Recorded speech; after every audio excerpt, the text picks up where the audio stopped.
আমি ফোন কলের মাধ্যমে কয়েকজন সাক্ষী রেখে বিয়ে করে ফেলেছি, এখন এটা কি আমার আসলে বিয়ে হয়ে যাবে? এ ব্যাপারে ইসলাম কি বলে একটু বিস্তারিত জানাবেন। ভাইরা আমার, ইসলামী শরিয়াটা তামাশার বিষয় না। অনেক যুবক প্রশ্ন লেখে যে আমরা আল্লাহকে সাক্ষী রেখে দুজন বিয়ে করে ফেলেছি, আল্লাহকে সাক্ষী রেখে বিয়ে করে ফেলেছি। ভাইরা আমার, বিবাহ বিশুদ্ধ হওয়ার জন্য দুজন সাক্ষীর উপস্থিতি জরুরি। ফোনে বিবাহ বিশুদ্ধ হবে তখনই যখন ফোনের মাধ্যমে কোনো প্রতিনিধি নিযুক্ত করা হবে, সেই প্রতিনিধি ফোনে যিনি তাকে নিযুক্ত করেছেন তার পক্ষ থেকে বিবাহের প্রস্তাব বা সম্মতি দিবে, তখন ফোনে বিবাহ জায়েজ আছে।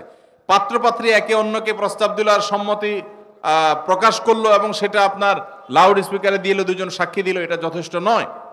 অতএব ফোন কলে এভাবে বিবাহ হয় না। যদি এরকম করে থাকেন কেউ, সে বিবাহ বিশুদ্ধ হয়নি।